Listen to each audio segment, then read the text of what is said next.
Hey everyone, welcome back to another episode of Diaries of a 20-something. I am your host, Paige Marquez, and today we are talking all about FOMO and how I transitioned from a very big nightlife party girl into a stay-at-home movie person. So let's get right into it.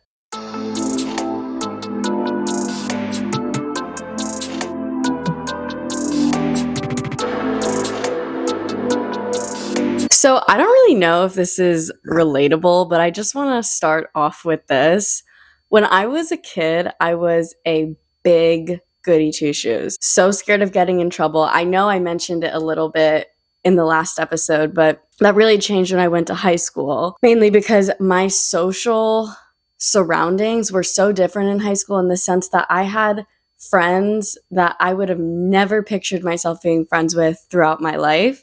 And while they were horrible influences on me, they also really brought me out of my shell and taught me kind of how to socialize because I didn't really have a choice. We were going to people's houses all the time. We were always socializing with people. It was just fun. But then when college came around, I was so excited for college. So excited. And a big part of the decision-making process and where I wanted to go to school was choosing a school that was not only super fun and had a lot to do, but also I really just wanted that traditional college football experience. My mom went to Penn State, and seeing her even now, she goes crazy over Penn State football. So crazy. And I wanted to experience that. I wanted to understand the meaning behind that and why she acted like that. I understand now.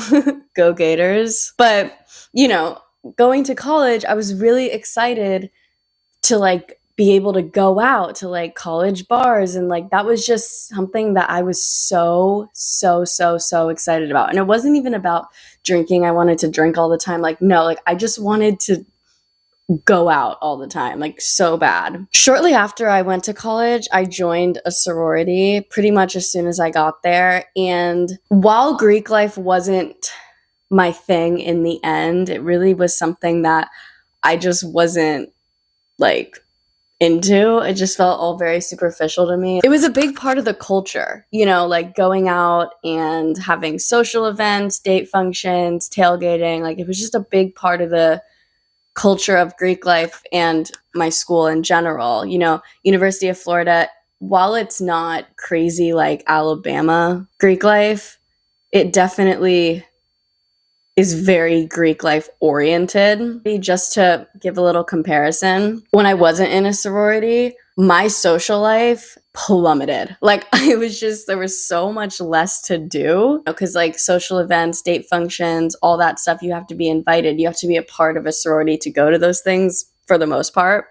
And I just didn't have it around anymore, but we will get totally into that later. The thing about Gainesville also is there's not really much to do. The school is Gainesville. There's nothing really in Gainesville besides the school. It's kind of like the school is the entire economy. The whole town is a college town, basically.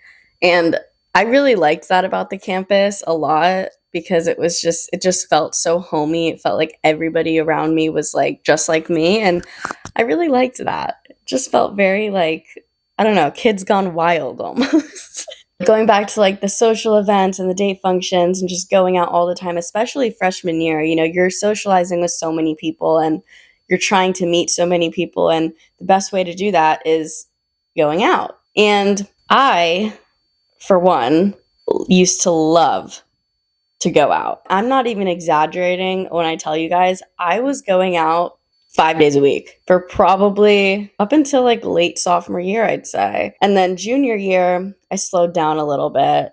And then by the second half of junior year, I never went out. You never saw me. I was just not there. It's just the fear of missing out. The fear of missing out on socializing. There's always crazy stories when you go out, you're you want to be a part of them. You want to be able to meet as many people as possible. And that's what I mean when I talk about FOMO. But FOMO, and the whole idea of FOMO and everything surrounding it, destroyed my mental and physical health just because I was constantly pushing myself to do these things and put myself out there and have as much fun as possible, but at what cost?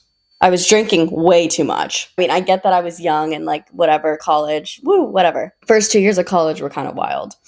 My grades were slipping. It really also did like mess up how I interacted with people because I got so used to interacting with people out, like with under the influence. And it's like so much easier to socialize when have a little courage. But after, when it came to making friends and meeting new people sober or just not in that environment, I like didn't know how to do it. I don't know. It's kind of sad actually. I was so broke. So broke. Like when I tell you, I was asking my dad for more money because he would give me a monthly allowance probably every week. Like I was just running out of money because I was spending so much money going out. When you're under 21 and you go out, at least at the University of Florida, but I'm pretty sure it's everywhere, it is so expensive just to get in because the bouncers pocket off of you. They'll be like, okay, you're under 21, so give me like $30 or something. And it's like, why? Whatever, stupid. But I was also like hiding it from my family how much I was going out. Not necessarily my mom or my sister, but my dad. He grew up in a family where alcohol really negatively impacted his parents and his siblings and just like his uncles, whatever, like everybody. And he was always like getting on me about like not drinking too much and making sure that I am not going to get addicted to alcohol or anything, which like valid concerns for sure. But it used to like piss me off all the time, but I love him for it. Keeps me grounded. But I was hiding it so much from him, and I don't know, I felt like really guilty about it. But like I said earlier, like my junior year is when I started to slow down. Like it was because of my sorority and how I grew to hate it, and also just turning 21. Everything is less exciting when you turn 21. I remember being a kid and being like, oh, I can't wait to be 18, like can't wait to be 20, I can't wait to be 21. But then like I promise you guys, for anybody who's under 21 or 21 watching this, everything goes downhill once you hit 22. Nothing is fun. Like you don't want to get older. Like I'm turning 23 this year and I'm like, what? That just doesn't even make sense. Like I'm a kid, I swear. Like I'm not 23 yet. But yeah, like going out wasn't as much fun because, I was 21, lost a lot of motivation and it was just less exciting. And then I also grew to hate my sorority. Like when I say I hated the sorority, I wanted to get out of it so bad. And I think it was mainly about like once I hit 21 and everybody that was on like the exec board of my sorority was my age or younger, I was like, I'm out. I'm not gonna like listen to rules put onto me by a 20-year-old. You know what I mean? Like that's stupid. I just started to realize like going out was the same thing every time. You go out, you meet the same kind of people, and then you wake up with a hangover. Oh, yeah, that's another thing. Probably watching this, wondering how I didn't get hungover or how I had the stamina to go out every night freshman year and sophomore year. I didn't get hangovers until I turned about 21 or around 21. Around junior year, pretty much, I started to get hangovers and they started to be wicked. I could like go out fully like be drinking for like 8-9 hours the day before and then wake up the next morning just with like a slight little headache that would go away within a couple hours. I just did not get hungover like at all, which I think also really contributed to it. Like thank God for hangovers because I would have no self-control if I didn't get hungover. I would have no reminders to be like, oh, this is bad for you. Also, anxiety. My anxiety is the worst thing. I wake up the night after going out and I'm like, I can remember every single thing down to the T, and I will still wake up and be like, oh my God, oh my God, oh my God, oh my God. Like I will spiral. Granted, I do have anxiety as a whole, so that could be a contributing factor, but I know people who don't get anxiety, and I'm like, how? Somewhere along the way, junior year, I just realized that I would much rather stay home and make myself a nice dinner and then watch a good show than go out and just like waste an entire next day because of a hangover. That being said, there is a balance. Post-grad and even like senior year, I realized that you don't have to go out every night. And going out once in a while is actually like so much more fun, because I think when you don't go out as much, you focus so much on having like a good time. When you're going out all the time, it's like, yeah, whatever, I'm going out. I like going out just in moderation. Like I probably go out now once, max twice a week, happy hours included. Before, it was at least 5 days a week, and it was horrible. Like, it was just horrible. Like, with all things considered, I've realized that the joy of missing out is such a better mindset than the fear of missing out. You have to be able to enjoy it, like enjoy not going out.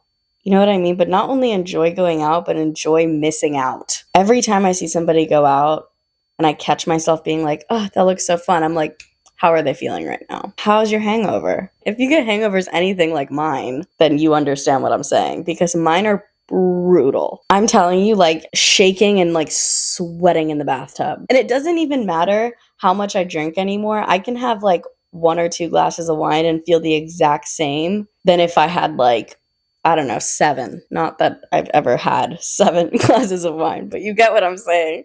Embracing JOMO. I realize my mindset's better. My mental health is better.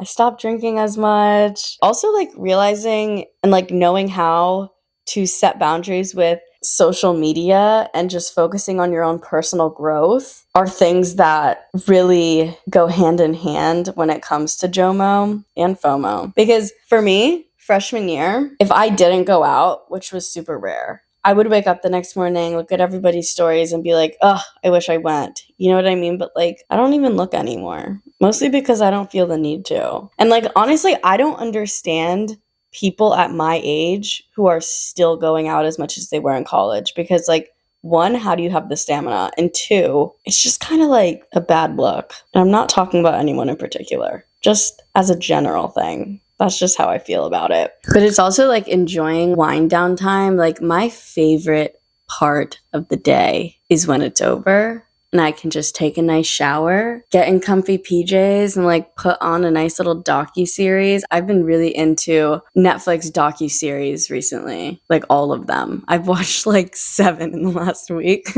I watched Ashley Madison last night. I recommend it highly. I also watched Longest Third Date. It was okay. But then I also watched Tell Me Who I Am, I think it's called. So good, but like honestly like kind of uncomfortable to watch. It's like really intimate, not like in a sexual way. But my mental health was so bad during freshman, sophomore year, and I think it was because of how much I was going out. I'm going to take you through a day in my life freshman year. I would wake up around 1 o'clock in the afternoon, do some homework, eat some food, get ready to go out, start drinking again, go out to the bars, spend unneeded money, meet the same kind of people over and over again. And then I would go to bed and I'd wake up and do it all over again. Sophomore year is when I started to have a little bit more balance, in the sense where I was still socializing just as much, but I had, more of a friend group. So like I didn't feel the need to go out all the time. Junior year, I really slowed down. And then senior year, I did not go to 1 tailgate senior year. Like, not 1. And I'm honestly kind of mad at myself a little bit. Like, I wish I went to 1. Like, how did I do that? Whatever. I still had fun, but like in the moment of like all the tailgates and all of the game days, I just didn't want to go. So I didn't. And that was the end of it pretty much. And like a part of me like does miss that time of my life, just between like 18 and 20. I feel like, not that I peaked. I almost said that. I don't think I peaked at that age, but my social life peaked. I'm sure you guys can tell, and I've said it a couple of times, I'm an extrovert. I gain energy off other people around me. I think my social life peaked between 18 and 20. And I do like miss that. I miss like having huge friend groups and like being able to always have plans and whatever. But at the same time, those are amazing memories and I wouldn't exchange them for a thing. Anyway, speaking of going out, next Friday, you guys are in for such a treat of an episode because I am going to Miami.